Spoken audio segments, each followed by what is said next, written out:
My next guest is Michael Fosberg. Chicago native Michael Fosberg has spoken at nearly 1,000 high schools, colleges, government agencies, corporations, law firms, and not for profits since 2005, utilizing his award winning autobiographical story, told in the form of a one man play, as an entry point for meaningful dialogues on race and identity. He has collaborated with a number of professional diversity practitioners on programs to foster deeper dialogue in corporate settings and at educational institutions. He has worked with groups such as the Boeing Company, United Way Worldwide, PNC Financial Services, Proctor Gamble, and the U.S. Department of Treasury. Is reshaping the way organizations talk about race, identity, and diversity. Michael has been a frequent guest in the media speaking on these issues in his latest book, Nobody Wants to Talk About It: Race, Identity, and the Difficulties in Forging Meaningful Conversations, offers readers seven important tools to engage in authentic dialogue. In 2011, he published his memoir, Incognito, An American Odyssey of Race and Self-Discovery.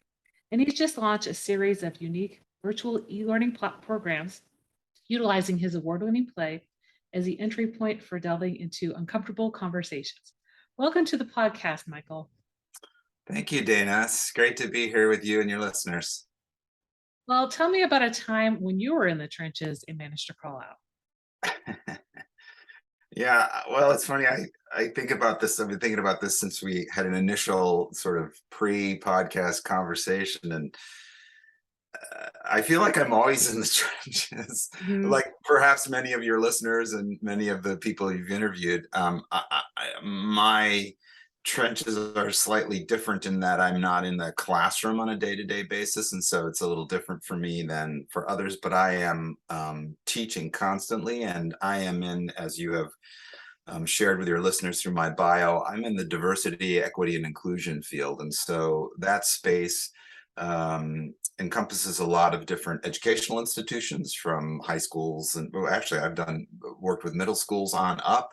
And it also encompasses learning and training for corporations and government agencies, as you mentioned, and military bases, not for profits. And so and in especially this field, I'll use the abbreviation, the DE and I. Again, it's diversity, equity, inclusion. The DE and I field, the DE and I space, is fraught with a lot of resistance at the moment. Let's call it that. There's a lot of misinformation that's being propagated out there in regards to what it is. And I will also say, there are also some practitioners who are utilizing methods that perhaps cause people to feel, well, as they're passing laws, to make people feel uncomfortable.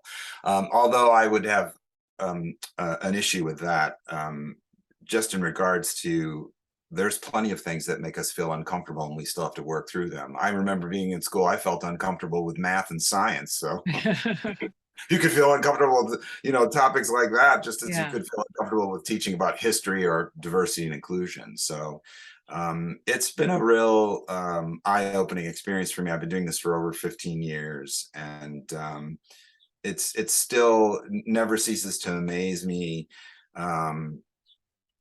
how people are cautious, or they have trepidations about having conversations about race and identity. And again, it's something that we all have. We all have some sort of race if we utilize or believe in, or whatever the racial categories that we have. And we all have an identity of some sort, in Yeah. which we don't often share with others. And so trying to help people learn this can be fraught with, again, misinformation and bad guidance and whatnot. And I will also say that part of the problem with teaching this is that it's not a math or a science. There isn't a Mhm. formula. In math, it's all laid out. You've got all these formulas: 2 + 2 = 4. All the formulas that you use. That was a very simple form, of course. The formulas to use to teach math, and there are scientific formulas in which we use to learn science. But talking about race and identity, there's no formula for it. There's no Yeah. one way to do it, and so it makes it more complicated. So. Hmm. Hmm. Yeah, I can definitely understand being in the trenches at this point with that topic. And let's talk a little bit about why you think the diversity inclusion training seems so divisive. Yeah. Um, Well, right now, oh man, where do I start? One of the things that's being perpetrated right now is this yeah. idea that we're teaching CRT. Some people may have heard this, or critical race theory. And unfortunately, that has been weaponized. That theory has been weaponized by people who really actually don't know what it means. Mhm. It's not a theory. It's not a science that's being taught to our children in middle schools, high schools, actually even in colleges, unless you are actually specifically searching out for critical race theory. You're not going to be taught critical race theory, what it Mhm. actually is. Critical race theory, which is, again, maybe again, for listeners, it is a graduate course, usually a graduate course in the legal field, that explores how laws have unintended consequences when they revolve around issues of race. Mhm. um, Again, that is not something that our children are being taught. Now they are being taught lessons about history, lessons about slavery, and lessons about racism. And those things are uncomfortable to talk about. And it seems to me that there are a good faction of people who are uncomfortable talking about them. I've seen that over the 15 years I've been doing this. But I would also say that my guess is that it's not the students who are the most uncomfortable, it's the parents. Yeah. Parents are the ones who are making the beef about it. I mean, if the kids are really uncomfortable about it, then let's hear about it. Let's Mhm. talk about it. That's the whole point. Let's Yeah. talk Yeah. about it. And I often say in my trainings that, we need to get comfortable being uncomfortable. And I know a lot of people are like, what the heck are you talking about? Like, why would I want to be comfortable being uncomfortable? Well, the fact of the matter is that we probably are uncomfortable at some point every day. There's a Mhm. point in our day when which we experience something that makes us uncomfortable, and we work through it. Yeah. And so, like I said earlier, sort of jokingly, but actually seriously, I did find math and science uncomfortable at times. I worked through it. I didn't have a problem. Mhm. We got Mhm. we got through it. I was those aren't my those aren't my favorite topics or subjects that I studied in school, and I wasn't very good at them per se, but I got through it.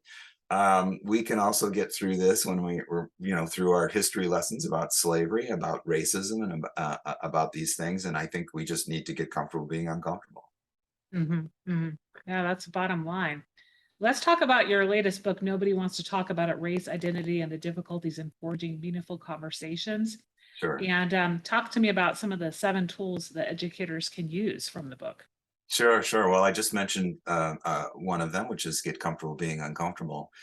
Um, so I don't know if I should. We can explore this later or whatever. My personal story, but the first tool is tell your story. Mhm. There Mhm. is a principle in academia called intergroup contact theory. And I know that sounds very academic and very perhaps elitist to some people, I don't know, but it's actually a proven theory that by sharing our personal stories across majority and minority populations, we can break down the prejudices that exist between us by discovering we have more in common than we have different. That's a fact. We have more in common than we have different.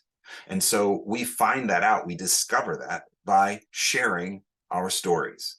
And I'm not suggesting that, you have to walk up to a stranger that you know and say, well, I was born in blah blah blah, but I mean, there are all different ways to share your story with people.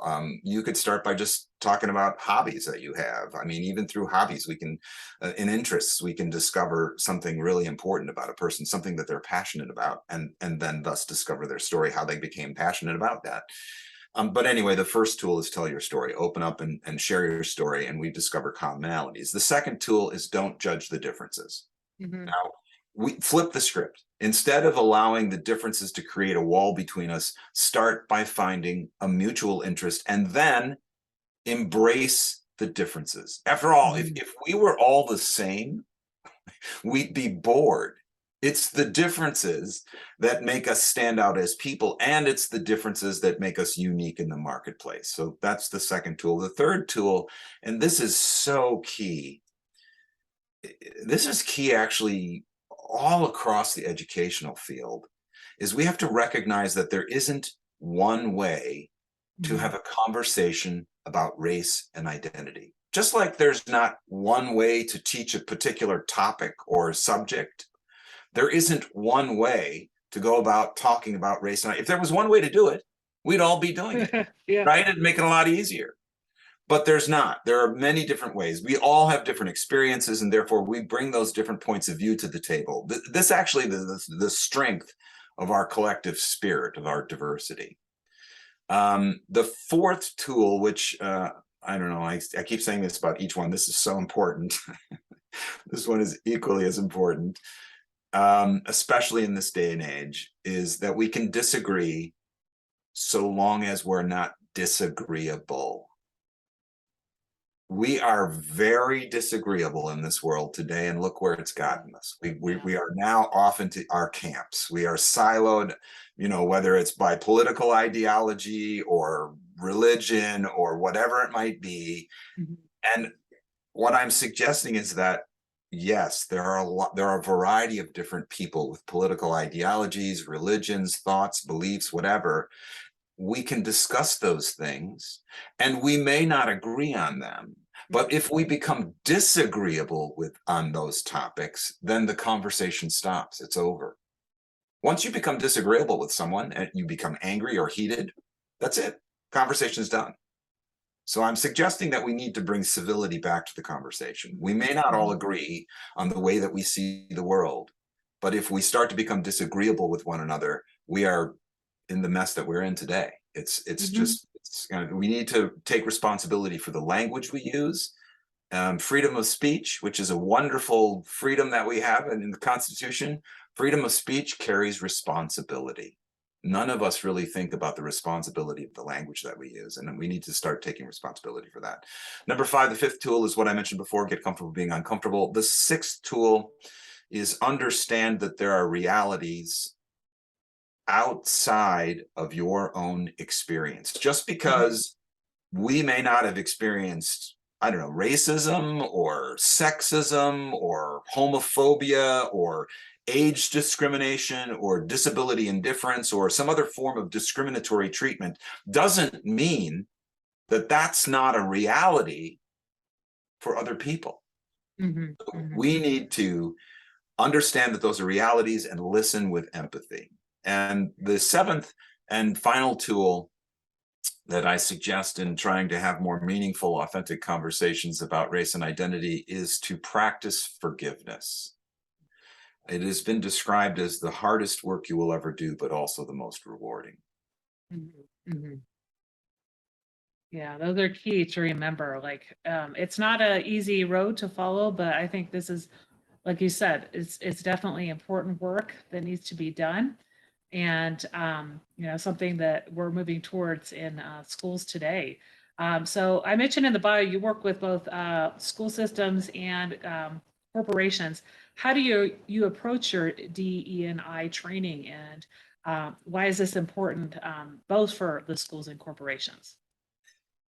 So I guess this might be the place where we, how do I approach it? Where we bring up my approach, which is very, very different from lots of people's Mhm. approaches, and which um, I'm just gonna flat out say. So again, you and I had a short conversation to prepare for this podcast today, and we talked about in a particular state of the state of Florida, for instance, DE and I work is being outlawed. Basically, they passed a law starting July 1st, which basically allows any parent or student or worker, employee of a corporation, a parent, student of a child at a school, to be able to sue that school or that corporation if they felt uncomfortable by any of the trainings or diversity and inclusion work that those schools or corporations are doing. I would like to say that the work that I do would not make people feel uncomfortable, because there may be some uncomfort in the room that I'm not aware of, perhaps because of personal things, but I'm again approaching it from a place of this academic theory, which we call intergroup contact theory. And what I do is I tell my own personal story. And I tell it in a very unique way. I tell it in a way, I tell it as a one-man play. Over the course of about 45 minutes, I portray over a dozen different characters as I take the audience on a journey of my discovery to discover my biological father. So I was raised in a working class white family by my biological mother, who was of Armenian descent, and an adoptive stepfather who was of Swedish descent, who adopted me when I was about 5 years old. When I was in my early 30s, my parents announced they were getting a divorce, and I had realized that my parents had never told me anything about my biological father, nor had I ever asked any questions.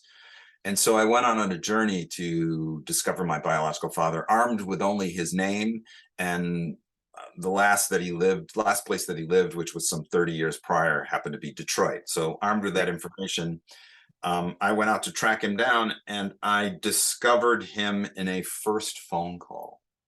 Hmm. So as I said, my mother had told me that some 30 years prior, he lived in the Detroit area. So that was my first clue, I guess, if it's a clue. 30 years ago, what's to say he still lives in the Detroit area? I have no idea. So Yeah. some listeners may remember phone books. I'm going to date myself on that, right? But I was living in Santa Monica, California at the time. I went to the Santa Monica Public Library, and libraries used to house phone books from different cities around the country. And they happened to have a Detroit phone book there, and I got the Detroit phone book. I looked up his name. It's John Sidney Woods. I copied down all the names and numbers. There were about 5 or 6 listings that corresponded to that name. I copied them all down. I went home to my apartment, which was about the size of this screen that we're talking on, and I paced back and forth, just nervous, just not knowing what to say, what to do, how would I know it was him? What if it wasn't? None of these names were the guy. What should I do next? I finally got the courage. I picked up the phone. I dialed the first number on the list, and it turned out to be my father. The first phone call. And while we were trying to wrap our heads around, you're my father, I'm your son, out of the blue, he says to me, son, there's a couple of things you should know. I'm sure your mother's never told you. And I said, okay, well, aside from not telling me about you, I mean, what else could there be? And he said, well, first of all, I want you to know that no matter what you were told or what you thought happened, I've always loved you, and I've thought about you a lot. And I was just absolutely overjoyed. Like, this is my father telling me for the first time in my life, my biological father telling me he loved me. And before I had a chance to sort of rebound from that, he said, there's one other thing I'm sure your mother's never told you. And I said, what? And he said, I'm African American. And again, as I mentioned, I grew up in a white working class family thinking I was a white guy, when in fact, I'm a lot more than that. And that had been kept from me my entire life. And so he proceeded to tell me about my family history. My great-great-grandfather was a member of the 54th Regiment in the Colored Infantry Unit in the Civil War. My great-grandfather was an all-star pitcher in the Negro Leagues. My grandfather was a genius in the science and engineering departments at Norfolk State University, is named after my grandfather. I mean, it went on and on and on. I was like, okay, wait. Can we go back to the black part? Because I'm still trying to wrap around the black part, and you're giving me all this. So we decided, of course, we'd stay in touch, and we exchanged phone numbers, and that was my initial door opening to my new identity, my new life. My grandparents were still alive. I talked to them for many years until they passed away. My father and I had a relationship for a long time until he passed away. And all of this most of this I tell in this one-man play called Incognito. And again, I perform over a dozen different characters, about 45 minutes. And at the end of the play, I challenge the audience on, well, what race am I now? What box should I check off on applications? How do we go about looking at ourselves and looking at other people? And then when I finished the play, I immediately go into facilitating an unpacking of all the topics the play exposes, like things like passing, which many people in the white community don't even know what passing is. Passing was the ability for African Americans with very light skin to pass as white and to receive the benefits of that, also referred to as white privilege for some, and all different other kinds of things, unconscious bias, and all other kinds of topics that the play exposes. Mhm. And then we unpack those things during a talk back. And that's how I go about doing the diversity training, utilizing storytelling, performance, and dialogue with an audience to unpack and to explore how we look at ourselves and how we look at other people. And it's very, very different from what most people are used to, or the standard or traditional diversity, equity, and inclusion training. Wow. That's quite a story. Like, Yeah. a lot of people wouldn't know when they're looking for a biological parent, and that was something totally unexpected, but also to find out that, great grandparents, great grandparents were, famous and practically famous, in the Negro Leagues and things like that. And, Yeah. so when you discovered this new identity, how did it inform your journey going forward? Well, well, first and foremost, of course, I started thinking about, why my mother, and then I subsequently learned my mother's family didn't share this information with me. Mhm. Um, I was very angry with my mother initially. Um, Keeping that fact, that element of your life, of your identity, Mhm. apart from you for so long, is, I mean, some people may think, well, what does it matter? You're just a human being. But I think a part of that questioning goes into the fact that we don't really share a lot about our histories with one another, and we don't actually know a lot about our histories. We require our students to learn Mhm. American history. It's a requirement in every school. Why? Well, so that we can learn about who we are as a people and how we came about as the United States of America. Well, that's not just for the United States. That exists for us as well as individuals. What role did our families play in United States becoming the United States, about in history? Maybe some might be a small role, and for others it might be a larger role. And so history is obviously a very important aspect, in which again, we require our students to take. And oftentimes we don't know a lot about that. And so I think it's important for us as individuals to learn as much as we can about who we are, where we came from, and that. Um, for me, it also brought up this issue of, what is race, and why is race important, or why isn't it Yeah. important? And how do we go about talking about it? Again, like, what race am I now? Am I white? Am I black? Am I passing? What am I? For listeners who can't see us, I look like a white guy. So I walk through life. Most people who see me think I'm a white guy. And so I don't have to worry about, and this is a real thing. Like, I have been in a department store and shopping with an African American friend of mine. And I have watched, while the sales clerks have watched my friend, my black friend, the entire time he's shopping, and haven't paid any attention to me. Mhm. Mhm. We've been dressed, wearing the same nice dress, nice clothing. We look the same, only he's black and I'm white. Why would they pay more attention to him than they would pay to me? I don't have to deal with that Yeah. problem. I have white skin. So these are the kinds of things I'm trying to challenge about our society: is why do those things exist? And I think it's important for us to explore those things and talk about those things and try to see if there's a way for us to alter the, again, whether for most of us it's unconscious biases that we have, and to break those down so that we can become a more inclusive society. Mhm. Mhm. Yeah. Yeah. And I think like just giving it that presentation in a play really helps in terms of how, people are able to better understand your story. And like you said, it's not something people are going to be uncomfortable with because of the way you present it. Um, what is some of the feedback that you get after the presentation, and how do people usually move forward after your training? It has been Phenomenal. I mean, I've been doing this for 15 years, Dana. It's been an absolute honor, I guess is the only way to put it, to be able to travel around the country. Pre-pandemic, I probably did between 50 and 60 presentations a year. So, Mhm, I'm mhm. on the road a lot. And I'm going, like I said, from middle schools to high schools to colleges to corporations to government agencies, law firms, not-for-profits, all different, a wide variety. And again, as you also pointed out, doing it in the form of a play allows people to, an entry point that makes them feel safe and non-threatened, and it's entertaining. There's lots of Mhm. laugh lines in the play. It gives people entertainment. So it's kind of like watching your own little Netflix mini series, or I don't know, whatever streaming device you use, HBO Max or whatever it might be.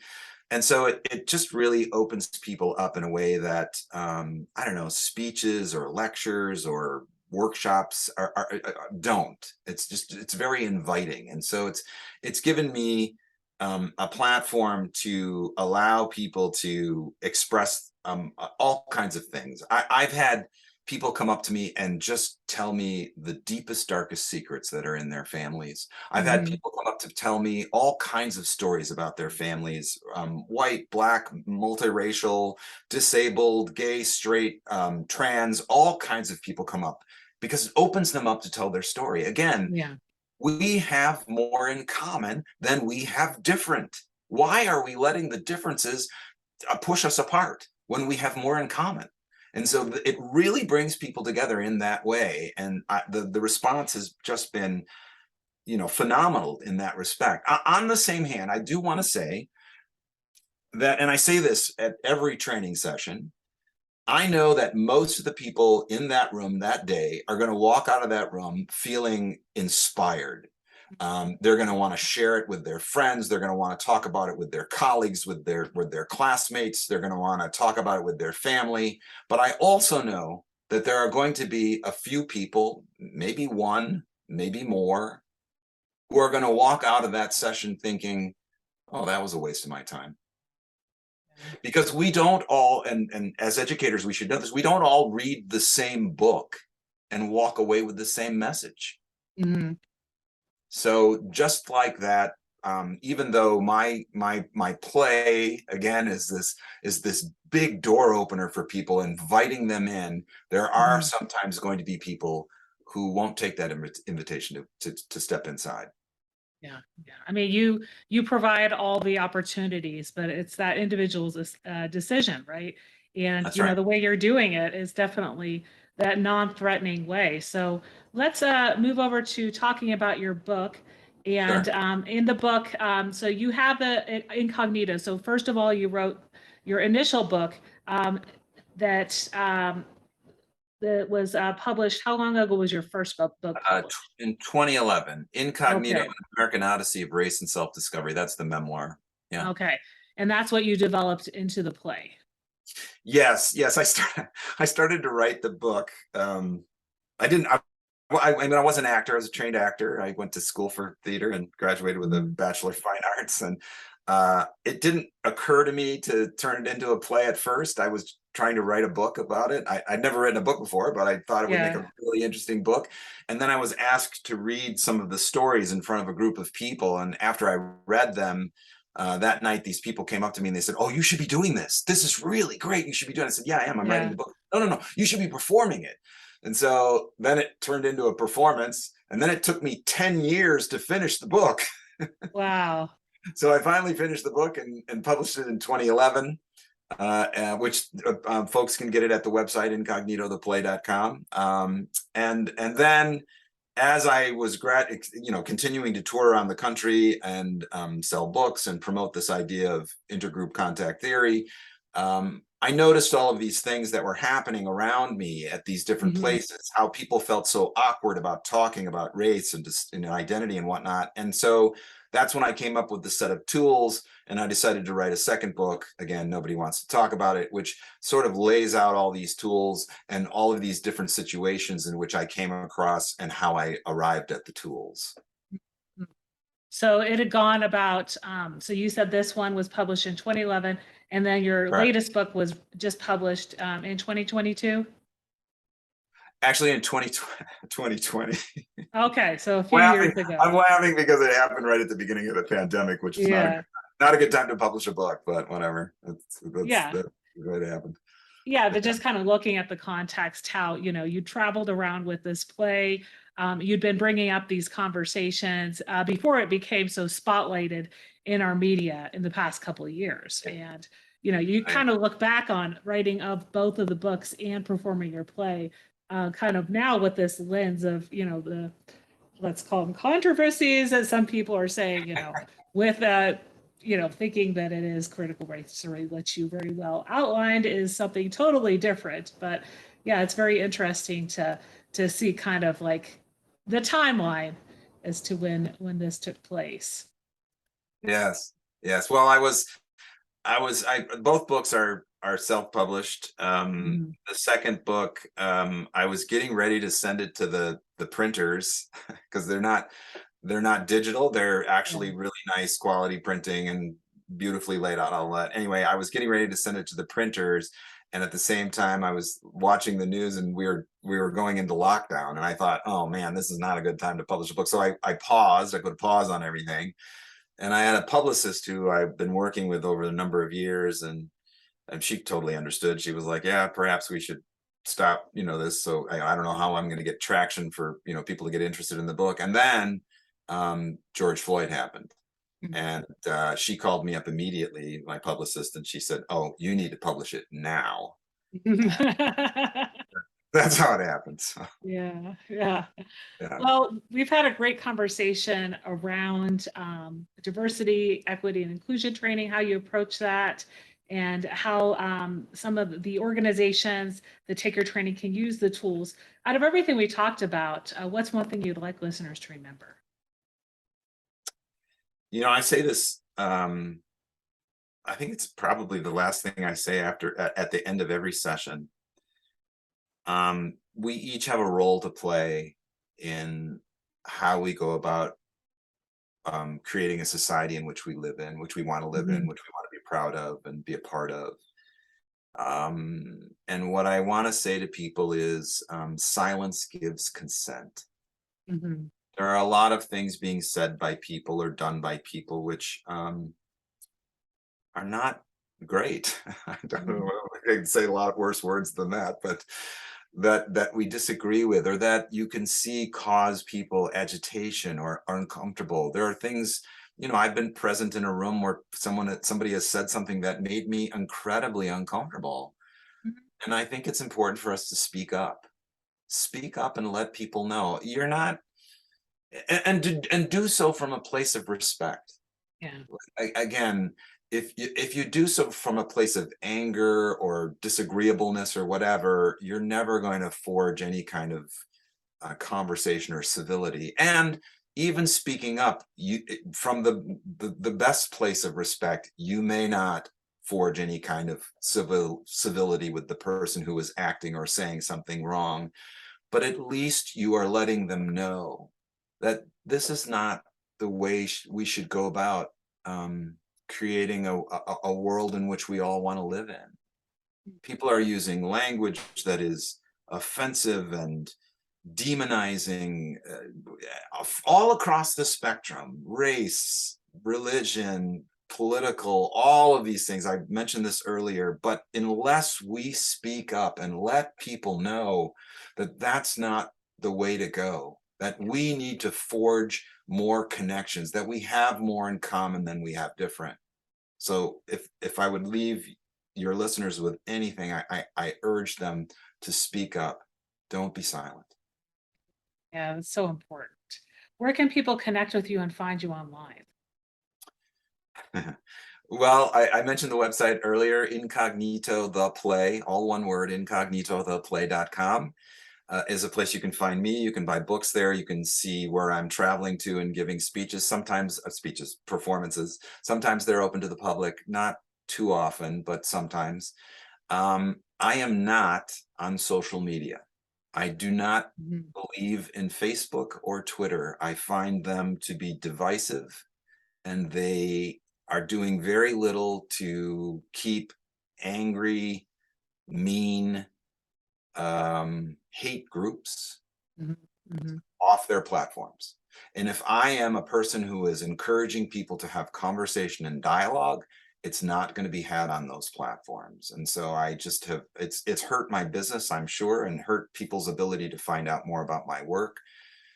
But I really believe strongly in it. We are contemplating going on Instagram. My assistant is encouraging me to do so, although it's owned by Facebook. So I'm feeling mhm. a little weird about that, but we may end up on Instagram soon. I'm on LinkedIn. I don't know who else is on LinkedIn. You can find me there, but the website, you can reach me there. You can write me there. That's the best place to find me. I'm also, I have a podcast in which I am interviewing people who are from a variety of different fields, and Mhm, I'm exploring what kinds of methods and practices they use to bring people mhm. together, whether it's, I don't know, in a restaurant or a healer or a diversity trainer or whatever it might be. So we did our first group of 10 interviews, and we're getting ready to release another group of 10 sometime after Labor Day, and that's Incognito, the podcast. Okay. And you can find me on any of the podcast platforms. Great, great. Well, it's been a pleasure having you on the Out of the Trenches podcast today and finding out more about your writing and your play and your trainings. Have a great rest of your day. Thanks, Dana. It's great to talk with you and your listeners.